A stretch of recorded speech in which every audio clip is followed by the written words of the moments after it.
सुप्रभात प्रिय विद्यार्थियों, आज मैं डॉक्टर वंदना गौड़ हिंदी की पाठ्य पुस्तक वसंत भाग 2 के पाठ दादी माँ कहानी के संग आपके समक्ष उपस्थित हूँ।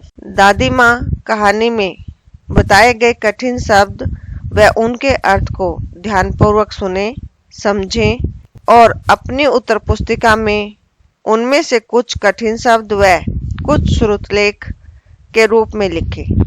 प्यारे बच्चों, वीडियो के अंत में जो शब्दार्थ दिए गए हैं उन्हें भी अपनी उत्तर पुस्तिका में अवश्य लिखें। आइए प्यारे बच्चों, पाठ 2 दादी माँ कहानी के लेखक शिव प्रसाद सिंह। अब इनके जीवन परिचय को जान लेते हैं। शिव प्रसाद सिंह हिंदी के साहित्यकार थे। शिव प्रसाद सिंह का जन्म 19 अगस्त 1928 को बनारस के जलालपुर गांव में एक जमींदार परिवार में हुआ था। वे काशी हिंदू विश्वविद्यालय में 1953 में प्रवक्ता नियुक्त हुए, जहां से 31 अगस्त 1988 में प्रोफेसर पद से उन्होंने अवकाश ग्रहण किया था।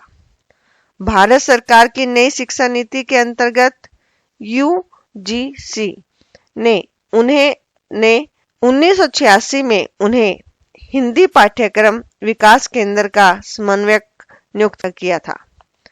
उनकी पहली कहानी दादी माँ थी, जिसे पहली आंचलिक कहानी होने का गौरव भी प्राप्त हुआ। 28 सितंबर 1998 को उनका निधन हो गया। लेखक ने इस पाठ में बताया कि मुझे जब तब अपने गांव घर की याद आती रहती है, विशेषकर दादी माँ से उनका गहरा लगाव रहा है। आज जब अचानक उनको उनकी मृत्यु की खबर मिली तो वे स्तब्ध हो गए और उनकी आंखों के सामने बचपन से लेकर अब तक दादी के साथ बिताया हर लम्हा अर्थात पल याद आ जाता था। आइए अब हम इस कहानी दादी माँ को विस्तार से पढ़ते हैं। कमजोरी ही है अपनी, पर सच तो यह है कि जरा सी कठिनाई पड़ते बीसों गर्मी, बरसात और वसंत देखने के बाद भी मेरा मन सदा नहीं तो प्राय अनमना सा हो जाता है। कठिनाई, मुश्किल, प्रायः, अक्सर, अनमना, उदास। मेरे शुभचिंतक अर्थात भला चाहने वाले मित्र मुंह पर मुझे प्रसन्न करने के लिए आने वाली छुट्टियों की सूचना देते हैं, सूचना खबर, और पीठ पीछे मुझे कमजोर और जरा सी प्रतिकूलता से घबराने वाला कहकर मेरा मजाक उड़ाते हैं। मैं सोचता हूँ, अच्छा अब कभी उन बातों को न सोचूंगा। ठीक है, जाने दो, सोचने से होता ही क्या है। पर बरबस मेरी आंखों के सामने सर्द अर्थात सर्दी की शीत अर्थात ठंडी किरणों के समान स्वच्छ अर्थात साफ, शीतल, ठंडा किसी की धुंधली छाया नाच उठती है। धुंधली अर्थात अस्पष्ट। मुझे लगता है जैसे कंवार के दिन आ गए हैं। कंवार मौसम का नाम है। मेरे गांव के चारों ओर पानी ही पानी हिलोरे ले रहा है। दूर के सिवान से बहकर आए हुए मोथा और साई की अधगली घासें, गेहूं और बन प्याज की जड़ें तथा नाना प्रकार की बरसाती घासों के बीज सूरज की गर्मी में खोलते हुए पानी में सड़कर एक विचित्र गंध छोड़ रहे हैं। देखिएगा, सिवान का अर्थ है खेतों, मोथा मेथी और साई की अधगली घासें, सड़ी हुई घास, गेहूं, जौ, विचित्र, अनोखी गंध, महक, ये सब अर्थ है। रास्तों में कीचड़ सूख गया है और गांव के लड़के किनारों पर झाग भरे जलाशय अर्थात छोटा तालाब में धमाके से कूद रहे हैं। अपने अपने मौसम की अपनी अपनी बातें होती हैं। आषाढ़ में आम और जामुन न मिले, चिंता नहीं। अगहन में चिड़ाऊ और गुड़ न मिले, दुख नहीं। चैत के दिनों में लाई के साथ गुड़ की पट्टी न मिले, अफसोस नहीं। पर कंवार के दिनों में इस गंधपूर्ण झाग भरे जल में कूदना न हो तो बड़ा बुरा मालूम होता है। यहाँ पर अर्थ देखिए, आषाढ़ एक महीने का नाम है। चिवड़ा पोहा जो खाद्य पदार्थ है। मैं भीतर हुड़क अर्थात बेचैन हो रहा था। 2-1 दिन ही तो कूद सका था, नहा धोकर बीमार हो गया। हल्की बीमारी न जाने क्यों मुझे अच्छी लगती है। थोड़ा थोड़ा ज्वर अर्थात बुखार हो, सर अर्थात सिर में साधारण दर्द हो और खाने के लिए दिन भर नींबू और साबुदाने। लेकिन इस बार ऐसी चीज नहीं थी। ज्वर जो चढ़ा तो चढ़ता ही गया, रजाई पर रजाई, और उतरा रात 12 बजे के बाद। दिन में मैं चादर लपेटे सोया था। दादी माँ आई, शायद नहाकर आई थी। उस झाग वाले जल में पतले दुबले स्नेह सने मीन्स प्यारे शरीर पर सफेद किनारीहीन धोती, सन से सफेद बालों के सिरों पर सद्य टपके हुए जल की शीतलता। आते ही उन्होंने सर पेट छुए। आंचल अर्थात साड़ी का पल्लू की गांठ खोल किसी अदृश्य अर्थात जो दिखाई न दे शक्तिधारी के चबूतरे, घर के बाहर का स्थान है, की मिट्टी मुंह में डाली, माथे पर लगाई। दिन रात चारपाई के पास बैठी रहती। कभी पंखा झोलती अर्थात पंखा हिलाती, कभी जलते हुए हाथ पैर कपड़े से सहलाती, सर पर दालचीनी का लेप करती और 20 बार छू छू कर ज्वर का अनुमान करती। हांडी में पानी आया कि नहीं, उसे पीपल की छाल से छोंका कि नहीं, खिचड़ी में मूंग की दाल एकदम मिल तो गई है, कोई बीमार के घर में सीधे बाहर से आकर तो नहीं चला गया, आदि लाखों प्रश्न पूछ पूछ कर घर वालों को परेशान कर देती अर्थात तंग कर देती। दादी माँ को गवई अर्थात गांव का नाम है। गांव की 50 किस्म अर्थात प्रकार की दवाओं के नाम याद थे। गांव में कोई बीमार होता, उसके पास पहुंचती और वहां भी वही काम, हाथ छूना, माथा छूना, पेट छूना, फिर भूत से लेकर मलेरिया, सरसाम, निमोनिया तक का अनुमान विश्वास के साथ सुनाती। महामारी और विसूचिका के दिनों में रोज सवेरे उठकर स्नान के बाद लवंग और गुड़ मिश्रित जलधारा, गूगल अर्थात पूजा का सामान में जो मिलता है, और धूप, सफाई कोई उनसे सीख ले। दवा में देर होती, मिश्री या शहद खत्म हो जाता, चादर या गिलाफ नहीं बदले जाते तो वे जैसे पागल हो जाती। बुखार तो मुझे अब भी आता है। नौकर पानी दे जाता है।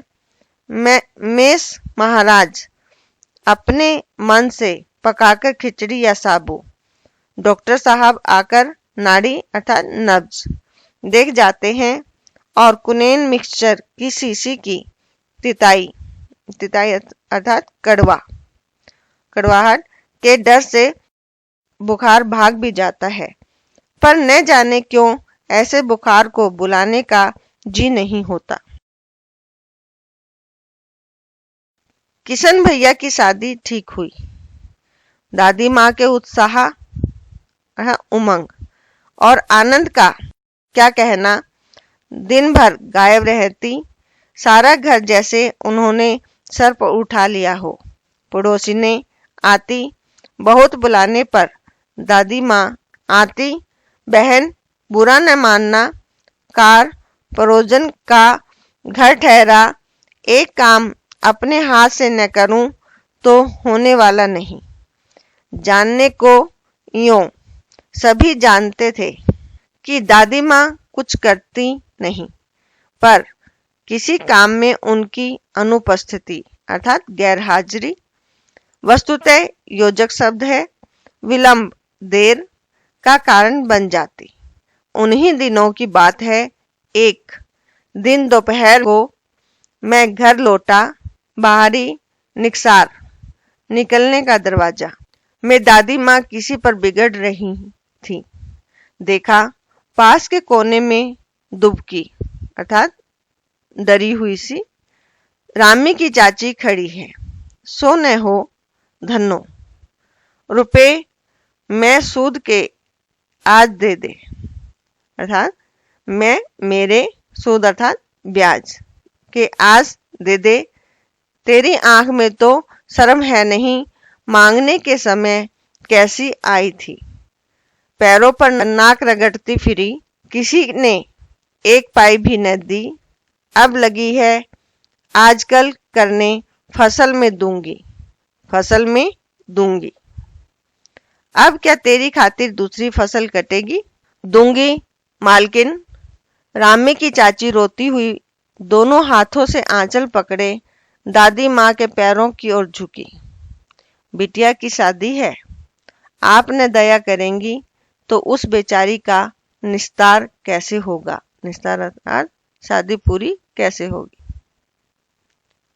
हट हट, अभी नहा के आ रही हूं। दादी माँ पीछे हट गई। जाने दो दादी, मैंने इस अप्रिय प्रसंग को हटाने की गरज से कहा। बेचारी गरीब है, दे देगी कभी। चल चल चला है समझाने। मैं चुपके से आंगन की ओर चला गया। कई दिन बीत गए, मैं इस प्रसंग को एकदम भूल सा गया। एक दिन रास्ते में रामी की चाची मिली। वह दादी को पूतो फलो दूधो नाहो का आशीर्वाद दे रही थी। मैंने पूछा क्या बात है धनो चाची? तो उसने विह्वल अर्थात व्याकुल होकर कहा, उरिन हो गई बेटा, भगवान भला करे हमारी मालकिन का। कल ही आई थी, पीछे का सभी रुपया छोड़ दिया।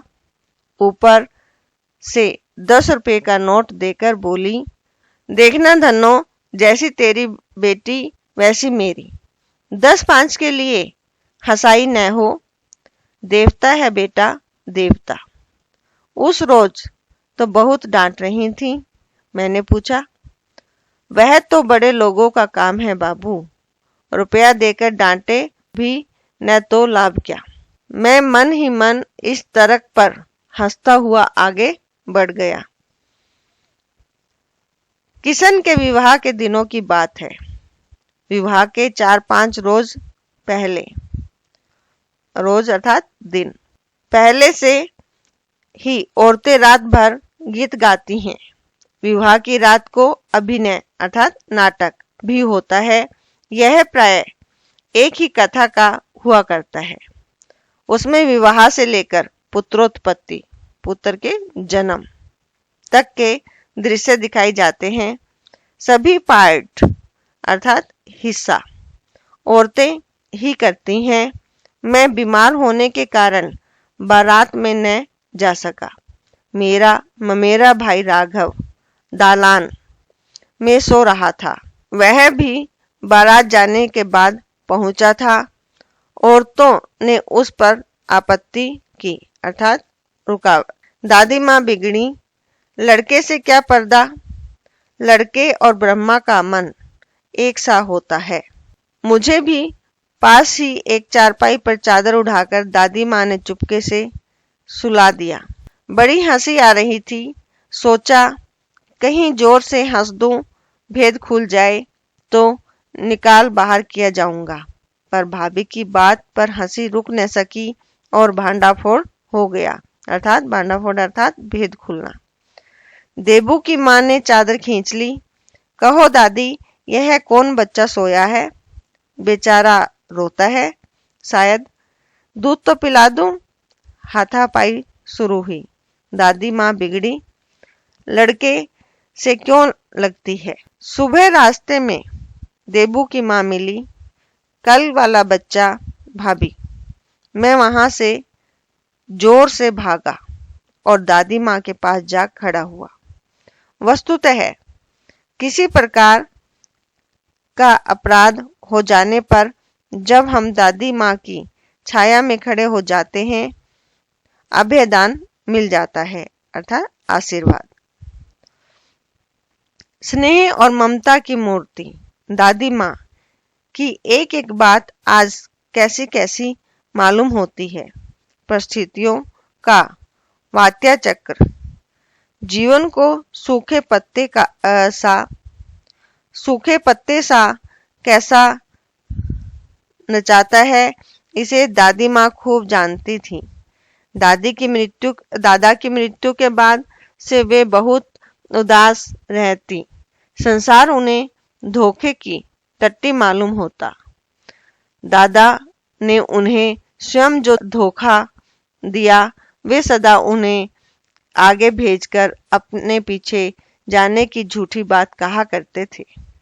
दादा की मृत्यु के बाद कुकरमुत्ते अर्थात समय के साथ जो बदलता हो की तरह बढ़ने वाला, मुंह में राम बगल में छुरी वाले दोस्तों की शुभ चिंता ने स्थिति और भी डामाडोल कर दी। डामाडोल अर्थात बिगड़ जाना। दादा के श्राद्ध में दादी माँ के मना करने पर भी पिताजी ने जो अतुल संपत्ति व्यय की, वह घर की तो थी नहीं। दादी माँ अक्सर मीन्स ज्यादातर उदास रहा करती। माघ के दिन थे। माघ अर्थात महीने का नाम है। कड़ाके का जाड़ा पड़ रहा था। पछुआ अर्थात पश्चिम से बहने वाली हवा का नाम है। पछुआ का सन्नाटा और पाले की शीत हड्डियों में घुसी पड़ती। शाम को मैंने देखा दादी माँ गीली धोती पहने कोने वाले घर में एक संदूक पर दिया जलाए हाथ जोड़कर बैठी हैं। उनकी स्नेह अर्थात प्यार भरी आंखों में मैंने आंसू कभी नहीं देखे थे। मैं बहुत देर तक मन मारे उनके पास बैठा रहा। उन्होंने आंखें खोली। दादी माँ, मैंने धीरे से कहा, क्या है रे, तू यहाँ क्यों बैठा है? दादी माँ, एक बात पूछूं, बताओगी न? मैंने उनकी स्नेहपूर्ण आंखों की ओर देखा। स्नेहपूर्ण प्यार भरी। क्या है, पूछ। तुम रोती थी? दादी माँ मुस्कुराई। पागल, तूने अभी खाना भी नहीं खाया ने? चल चल धोती तो बदल लो। दादी माँ, मैंने कहा, मुझे सर्दी गर्मी नहीं लगती बेटा। वे मुझे खींचती रसोई में ले गईं। सुबह मैंने देखा चारपाई पर बैठे पिताजी और किशन भैया मन मारे कुछ सोच रहे हैं। दूसरा चारा ही क्या है? बाबू बोले, रुपया कोई देता नहीं। कितने के तो अभी पिछले भी बाकी हैं। वे रोने रोने से हो गए। रोते क्यों हैं रे? दादी माँ ने उनका माथा सहलाते हुए कहा, मैं तो अभी हूं ही। उन्होंने संदूक खोलकर एक चमकती सी चीज निकाली। तेरे दादा ने यह कंगन मुझे इसी दिन के लिए पहनाया था। उनका गला भराया। मैंने इसे पहना नहीं, इसे सहेज कर अर्थात संभाल कर रखती आई हूँ। यह उनके वंश अर्थात पीढ़ी से चली आ रही वंश की निशानी है। उन्होंने आंसू पोंछकर कहा, पुराने लोग आगा पीछा सब सोच लेते थे बेटा। सचमुच मुझे दादी माँ श्राप भ्रष्ट देवी सी लगी। धुंधली छाया विलीन हो गई अर्थात मिल जाना। मैंने देखा दिन काफी चढ़ आया है। पास के लंबे खजूर के पेड़ से उड़कर एक कौवा अपनी घिनौनी काली पांखें फैलाकर मेरी खिड़की पर बैठ गया। हाथ में अब भी किशन भैया का पत्र कांप रहा है। काली चींटियों सी कातरें अर्थात पंक्तियां धूमिल धुंधलापन हो रही हैं। आंखों पर विश्वास नहीं होता। मन बार बार अपने से ही पूछ बैठता है, क्या सचमुच दादी माँ नहीं रही? आइए बच्चों, शब्दार्थ देखें और इन्हें अपनी उत्तर पुस्तिका में लिखना। अनमना, उदास मन या मन न लगना। विचित्र, अनोखा। विलंब, देर। शुभ चिंतक, भला चाहने वाला। अभिनय, नाटक। तिताई, तीखापन। अनुमान, अंदाजा। प्रतिकूलता, विपरीत स्थिति। वात्याचक्र, घटनाक्रम या घटनाओं का सिलसिला। जलाशय, तालाब। धन्यवाद। स्वस्थ रहें, मस्त रहें।